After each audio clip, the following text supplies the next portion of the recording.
What's going on, everybody? And welcome back here to another week on Guns and Butter with your favorite cousin, Kinda G. Now, I hope everybody did and is having a great week, but it's been a rough one for me, not even gonna lie to you. But nonetheless, we got everything figured out and we are back here another week to bring y'all another juicy case. Now, this case was actually going to be my very first case because when I was just getting started, I didn't know what I wanted to do. I actually thought I was going to want to focus on one specific thing. And y'all get this, I was going to name the pod Loud and Wrong. I don't know, okay? I just don't know. But y'all listen, I was going to be talking to y'all specifically about wrongly convicted individuals who were serving life without parole sentences or even death sentences for crimes they didn't commit. But of course, I changed it up because I just didn't want to box myself into having to talk about the same thing every week. I mean, that can get a little bit old, at least for me. And I wanted the freedom to talk about whatever crime or whatever case interested me or that I felt I can tell in a creative way. So, at almost a year in, I'm finally ready to share this case with y'all. So, family, you know the drill. Grab your wine, grab your popcorn, get comfortable, and let's take a ride all the way back to 1989. That's what it's all about. Guns and butter, baby.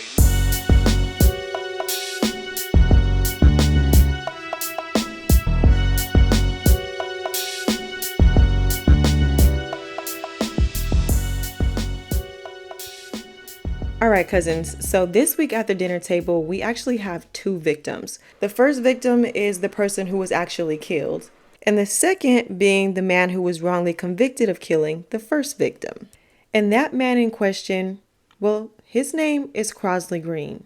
And Crosley spent over half of his life behind bars for a crime he didn't commit.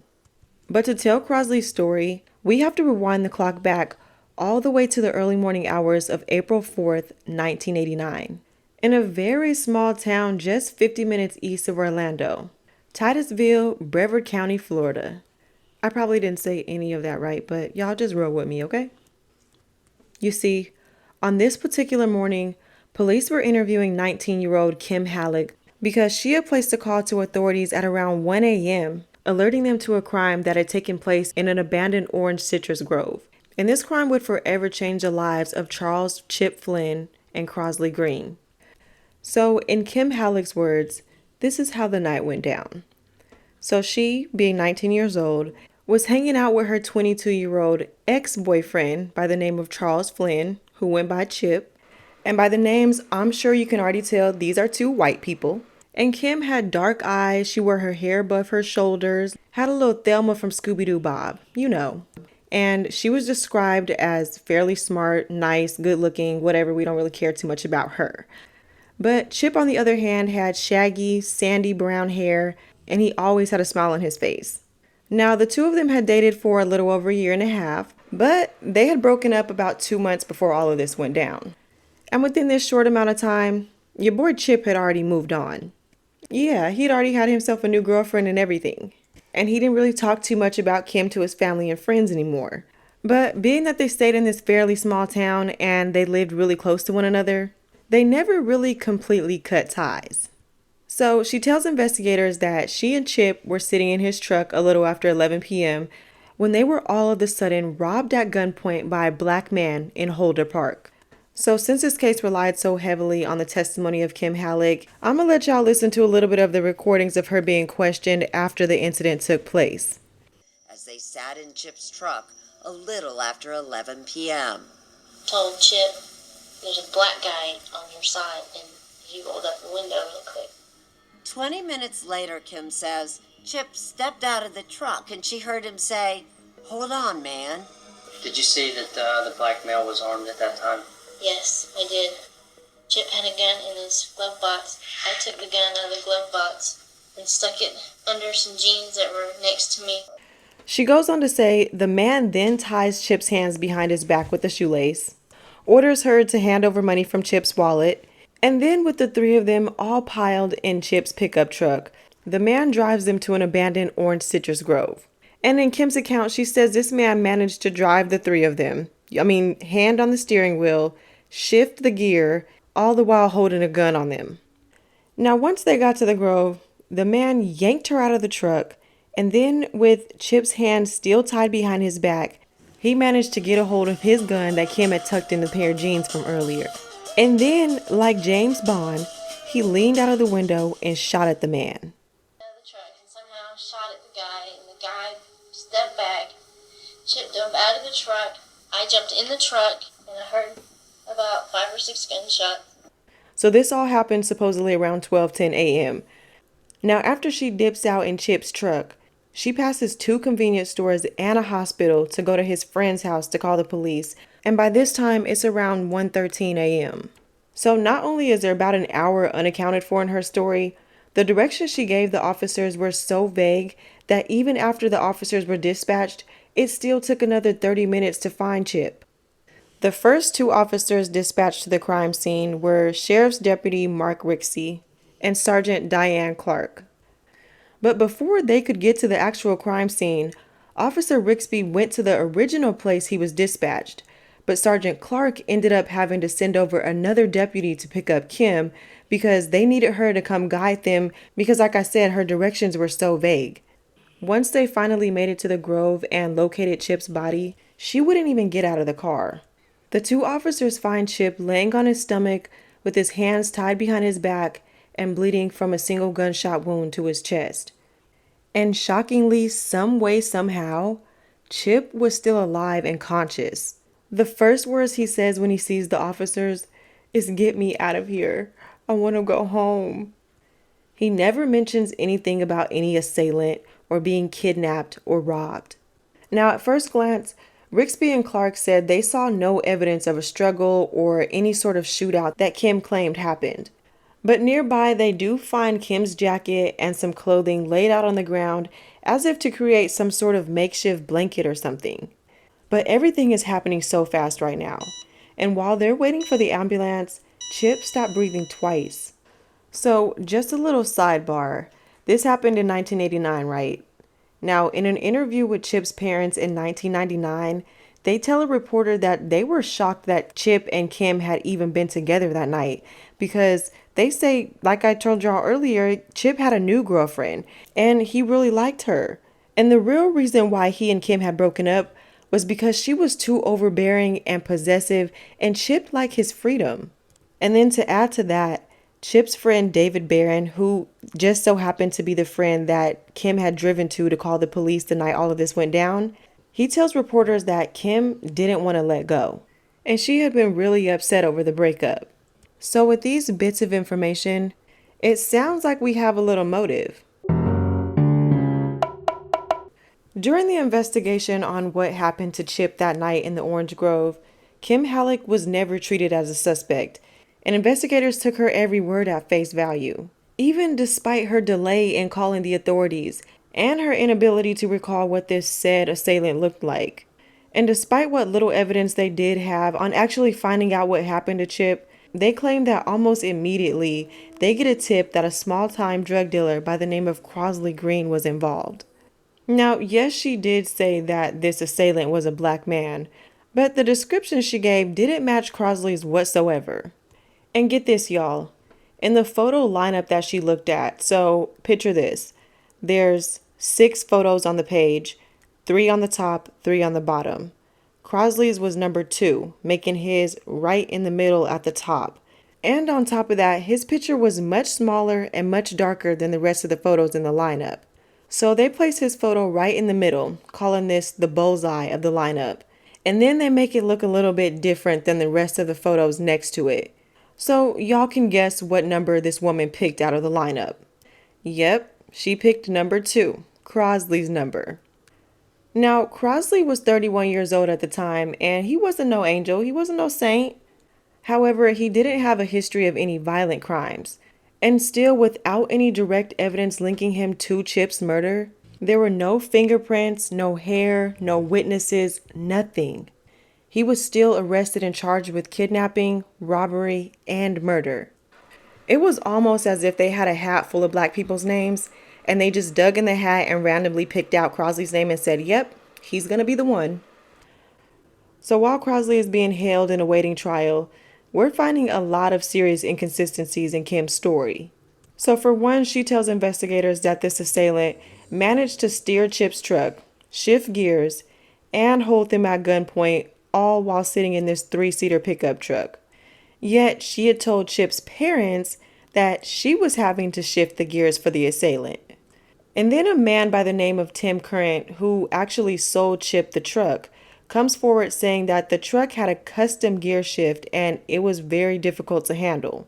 And my man Crosley didn't even know how to drive a clutch. They also find out that Lil old Kim changed parts of her story. So in the police report from the night of the shooting, she told a deputy that the assailant made her tie Chip's hands. But just a couple of hours later in the taped interview, she says that the assailant was the one who tied his hands. And another inconsistency was the type of gun she claims the assailant used. Because if you remember from the recording, she said as she was driving away, she heard 5 to 6 gunshots, but no shell casings were recovered at the scene, and only one bullet was found, which of course is the one that killed Chip. And it just keeps getting bad for Kim's story. In her interview, she says that Chip leaned out of the truck and shot at the guy, but there was no evidence whatsoever of gunshot residue found on Chip's hands. And unless you're in some sort of video game or virtual reality world, who the hell can actually jump out of a car, shoot a gun, all the while having their hands tied behind their back? And despite having all these holes in Kim's story, all this contradicting evidence, and no evidence pointing towards Crosley, they still proceeded with this trial against him. So in August of 1990, Crosley's trial finally began. So on the prosecution side, they had 2 prosecutors, one of them being an attorney by the name of Chris White, and he definitely lived up to his last name. But the other was Assistant State Attorney Phil Williams. White later went on to say that he specifically asked his boss to be a part of the prosecuting team. And the reason why was supposedly because he had some type of connection to Holder Park because he says his 2 kids played baseball there. So he had some sort of special interest in seeing that this case was handled well. But Crosley knew exactly who Chris White was. In fact, they already had history. And not just with White, he also knew the judge that was handling the trial, Judge John Antoon II. But defending Crosley, they had Rob Parker. Now, of course, Crosley couldn't afford an attorney, so Parker was his court-appointed attorney. Now, Parker had been a lawyer in a private practice for 3 years after spending about 4 years in the state attorney's office. But this was his very first capital murder case. And he could have asked for a co-counsel, but he chose not to. Because you see, he was that confident in himself that there was no evidence against Crosley, and he just knew he was going to be able to get Crosley off on all the charges. So with that being said, jury selection began at 9 a.m. on Monday, August 27th, 1990. And it was some selecting, all right. These folks picked an all-white jury, 3 men and 9 women. And the trial only lasted for 6 days. But during these 6 days, the jury heard from over 30 witnesses. But don't worry, y'all. I'm definitely not about to take y'all through all 30 of those testimonies because who has time for that? We're just really going to focus on the key testimonies that address critical evidence used against Crosley. And this will go on to include some shoe prints, bullet fragments, fingerprints, and dog tracking. So to kick off the trial, in his opening statement, Parker says, "The first tragedy being the loss of Mr. Flynn, and the second being my client being hauled into court and charged with the most serious crime known to civilized society." But the very first witness they call to testify is Agent Debbie Demers. I hope I said that right. But she was from the Brevard County Sheriff's Office Criminalistic Unit. And she was the crime scene technician who recorded the walkthrough at Holder Park just hours after the murder. So there was a shoe print found in the nearby area that was believed to have belonged to the suspect. Now, White had already informed the jurors in his opening statements that investigators were never going to be able to recover any shoe print matched to these shoe prints. The only thing that they knew for sure about this print was that it was a tennis shoe. So while questioning Agent Demers, White shows a diagram of the shoe prints, which showed them trailing through Holder Park, then just abruptly stopping where Chip's truck was parked. So what White has to say about these shoe prints is, quote, "They are there at the crime scene, and they are leading into the crime scene to the truck," end quote. Now, this is a very juicy piece of evidence because White is implying that the person wearing these shoes must have left in Chip's truck. So when it's time for the cross-examination, Parker asked the agent if she found any shoe prints leading back towards the road where they came from, and the agent answers back by saying no. Now, follow along with me because we are going to circle back to these bits of information in just a second. Also testifying that day were the two first responding officers, Deputy Sheriff Mark Rixey and Sergeant Diane Clark. So the two of them testified to how they responded to the scene. They testified that Chip was conscious when they arrived, his hands were tied behind his back with shoelaces, and that they found a .22 caliber revolver about 4 feet away from where Chip's body was laying. Later on in the trial, the defense cross-examines the forensic firearm expert about the fragment of the bullet found in Chip's body. So this expert informs the jury that one fragment of a projectile struck Chip in the upper chest and traveled down and back.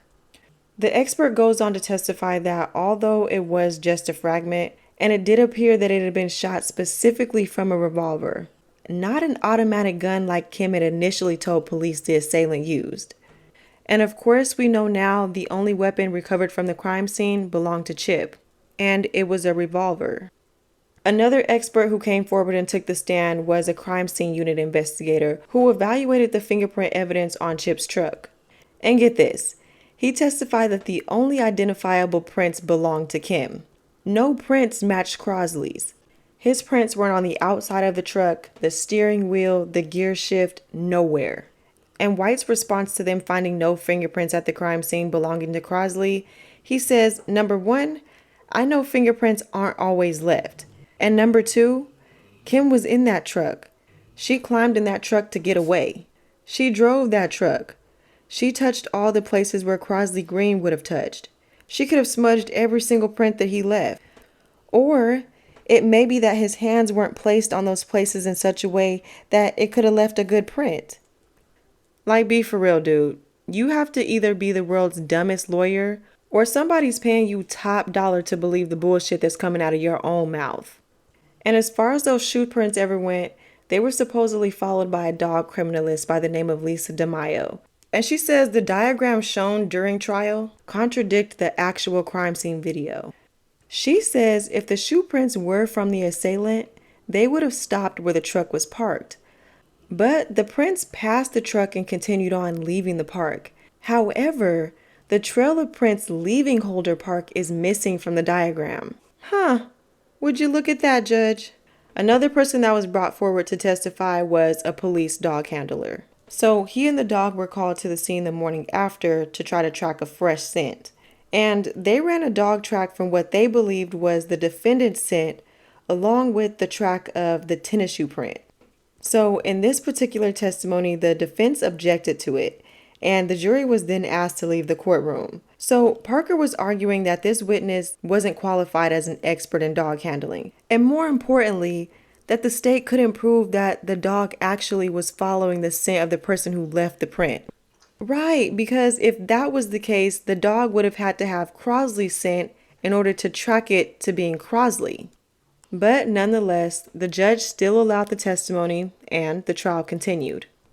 So while Chris is questioning this dog handler, the dog handler says that the dog picked up on a scent at the crime scene and followed the shoe prints out of the park for 0.2 of a mile until they disappeared to the edge of the pavement. They then continued to track the scent along the road, leading them all the way to Crosley's sister Tina's house, who coincidentally just so happened to live only a half a mile away from Holder Park. What are the odds? Now, the most important testimony that took place on the first day and lasted all the way to the second was that of Kim Hallock herself. I mean, she was their star witness. This case stood on the back of this testimony. But before she took the stand, one of the jurors recalls how she was always looking nervous and jittery and constantly smacking on her gum, just loud and wrong. And you know when she took the stand, the prosecution had to do the whole, "Do you see the man that shot and tied up and killed Chip in the courtroom?" And then she dramatically says, "Yes," and points across the courtroom aiming directly at Crosley. Girl, get out of here. You know you did it. But the photo lineup that was used to actually identify Crosley was brought up during her questioning as well. And when it was time for Parker to cross-examine her, he goes back to a previous answer that she had given, when she had said that she had saw a black male with a gun shooting Chip. However, when she was interviewed by police, she told them that she had only heard the shots. So Parker was coming for her, and he wanted to push her buttons a little bit. So he starts off by asking her, "You didn't see anything, you just heard the shots, didn't you?" And she responds by saying, "I saw a black man standing there." But then she admits that she didn't initially tell police this. So by doing this, Parker is creating reasonable doubt in the identification of Crosley as the assailant. So he keeps digging in.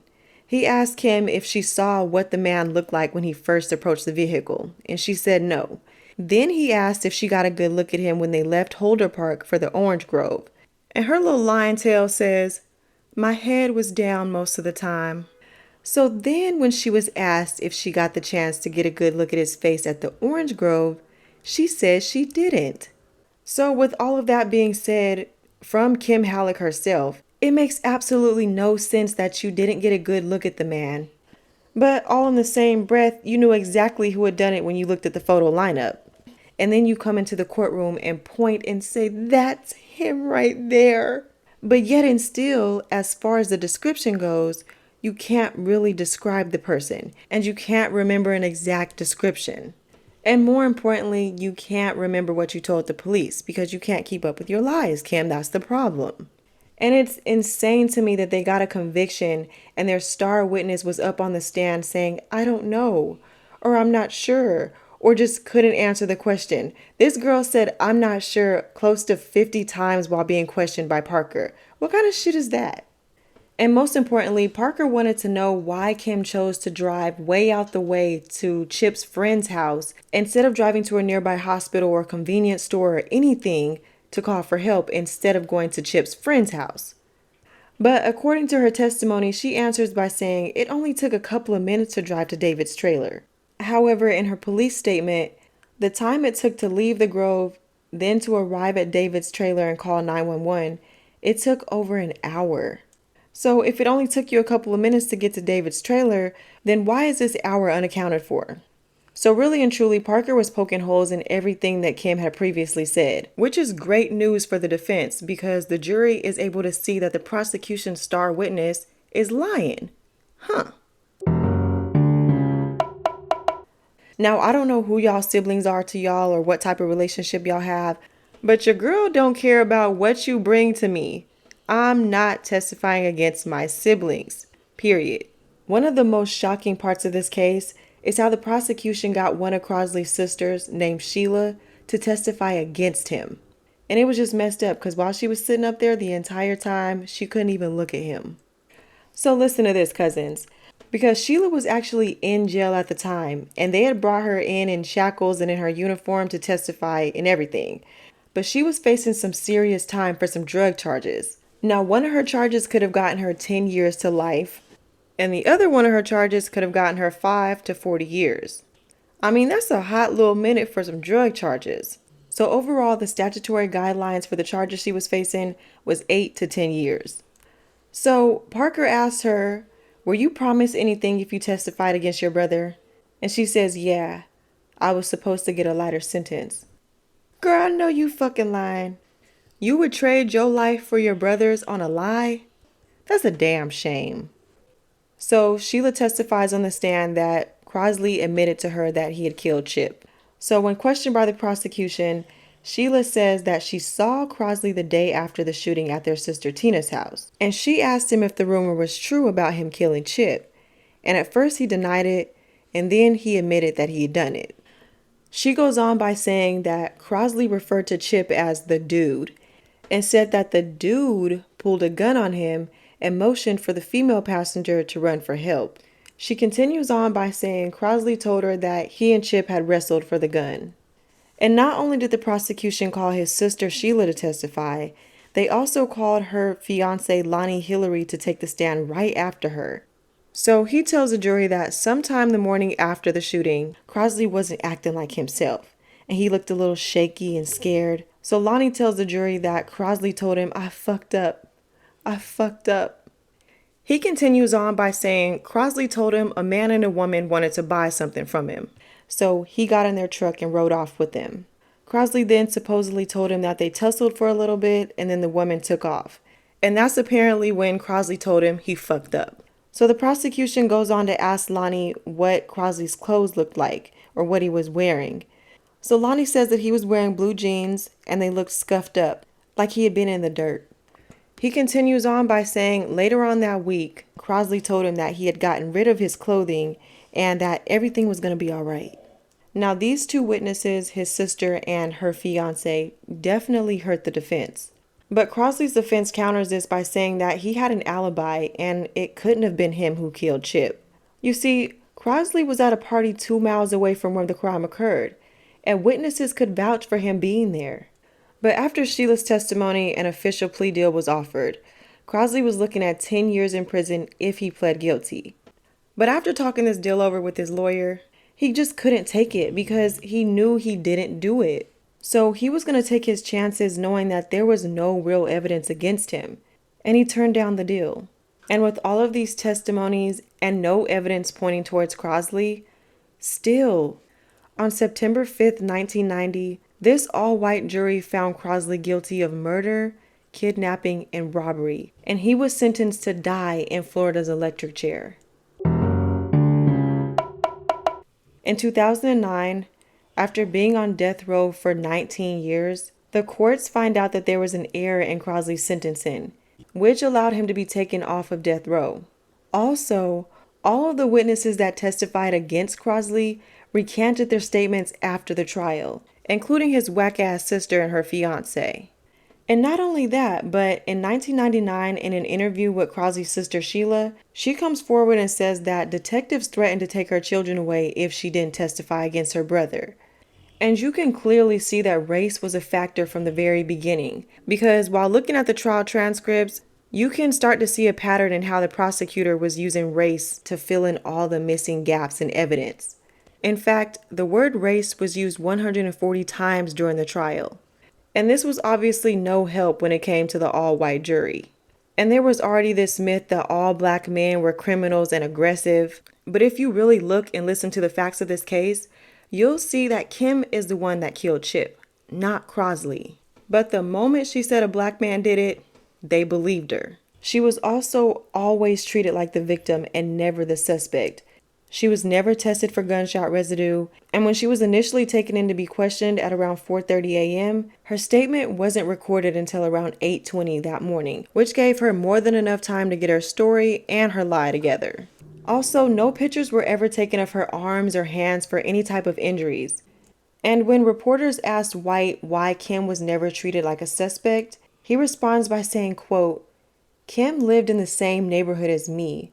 There would be no reason for me to believe that she would lie," end quote. So overall, y'all can see that there are so many red flags with this case. For one, there was no moon, meaning that it was completely dark outside and she didn't get a good look at the man. Yet she still chose Crosley out of a photo lineup. That was flawed at that. And y'all, get this. Of course this isn't allowed, but the detectives told Kim that the suspect was in the batch of the lineup. And to put the icing on the cake, all the photos have to match, and they didn't. Crosley's photo was much smaller and much darker than the rest of the photos in the lineup, making his photo stand out like a sore thumb. And Deputy Rixby also says that he told the investigators that he thought Kim was the one who did it.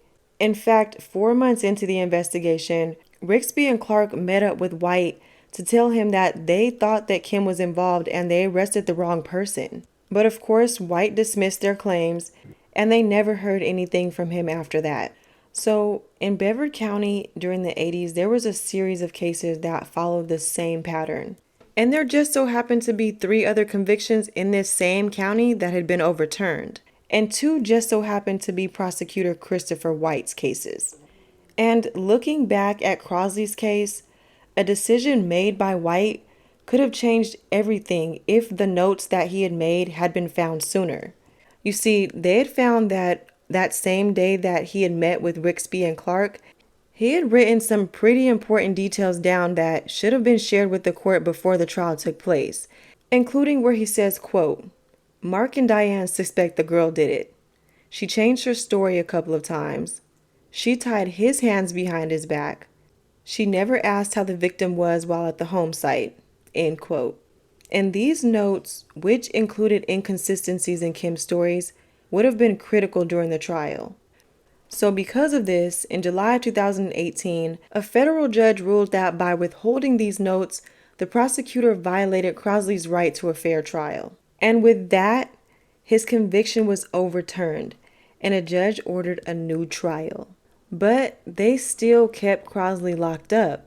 And at the moment, there was no scheduled date for a new trial because the stupid-ass state appealed the decision to overturn Crosley's conviction, and everything was put on hold. Boy, I tell you, Crosley's the most patientest man I have ever seen, because he still sat behind bars and waited another 19 months before his lawyer even got the chance to appear before the judge. And get this, because Crosley wasn't even allowed to go to Jacksonville to hear these arguments. So on March 12, 2020, his lawyer appeared before the 11th Circuit Court of Appeals. Now, Crosley had won the big decision in federal court, but because the state of Florida appealed it, his future was really dependent on what the Court of Appeals decided. So with that being said, there was no timeline for when the appellate court needed to make a ruling.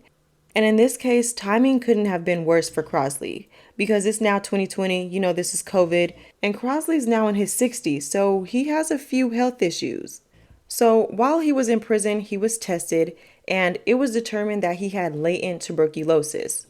Now, this meant that it wasn't active, but it did pose as an increased threat if he did contract COVID. So a year later, in March of 2021, his lawyers filed an emergency motion asking for Crosley's immediate release due to the threat of COVID-19. Now, a couple weeks later, on April 7th, 2021, the phones were ringing off the hooks because the courts finally decided to inform the warden to release Crosley as quickly as possible. So after spending nearly 32 years behind bars, Crosley was released from prison due to the concern over his age and his health issues. But this was only a temporary release.